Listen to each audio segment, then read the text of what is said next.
Alright, hello everyone, welcome back to the Polyglot grind again as always.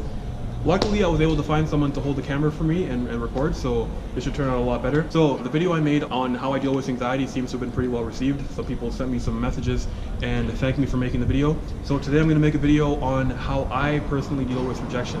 I can't promise that this will work for everybody, but it works for me. So I felt like I would share it with everybody else just to maybe help somebody else. I have to avoid cars also while it's happening. Anyway, so you guys are going to notice a pattern with how I deal with certain things. A lot of it has to do with reframing stuff.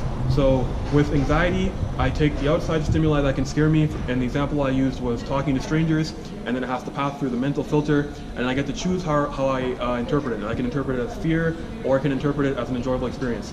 So the same thing applies to rejection.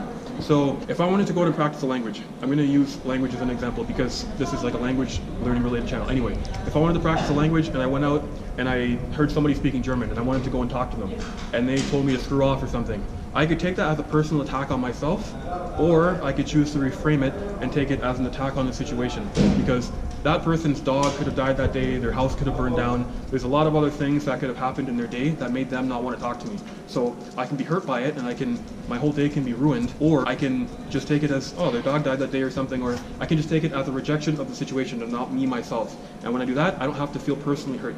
And a good example of this, and part of the reason I decided to make this video, is I'm in the streets of Madrid right now, if you guys can all see. Anyway, my first day in Madrid, I was lost and I was trying to find a restaurant, and there was a girl walking on the street. And I walked up to her and I asked her for directions. Then she looked me dead in the eyes and ignored me. And then I thought maybe she hadn't heard me, so I was like hello. Obviously not in a rude tone, like just in a polite way, just because I thought she didn't hear me. And she blatantly heard me, but she just ignored me and kept walking. And I had two choices. I could have taken that as a personal attack on myself, or like a rejection of myself, and I could have been like, oh, like maybe I look bad today, or maybe I'm not presentable or something like that. But I chose to take it as a rejection of the situation, because I've been told that here in Spain and Madrid and Barcelona, there are a lot of people that try and sell you stuff on the street. So a lot of the time that people stop you, they're not stopping you because they have good intentions or they're lost, they're stopping you because they want to sell you stuff. So it's very probable that she thought I was trying to sell her something or pick her up or get her number or something, and that's why she was ignoring me and just walking on.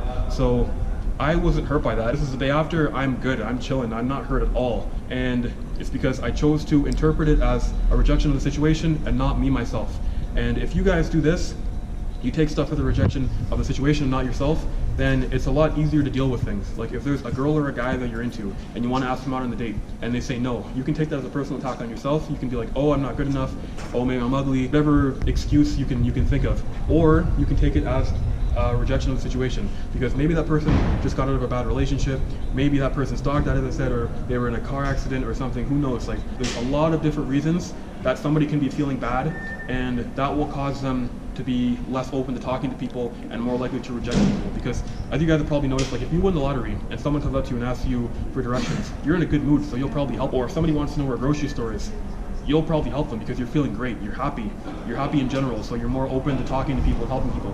But if you're having a horrible day, you got fired from your job, I don't know, your vacation didn't turn out the way you wanted it to, you're not going to be as open to talking to strangers because you're just having a rough day. And when you're having a rough day, you're going to be like exuding negative vibes, and you're just not going to want to talk to people, so you'll be more likely to reject them too.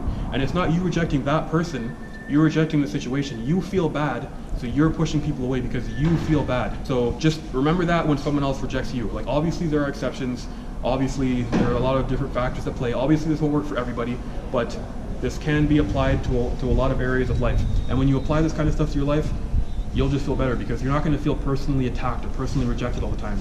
And you'll be happier overall, and when you're happy, your life is better. So that's pretty much all I wanted to say. I hope that made sense. Anyway, thank you for watching this video as always, and more videos to come soon.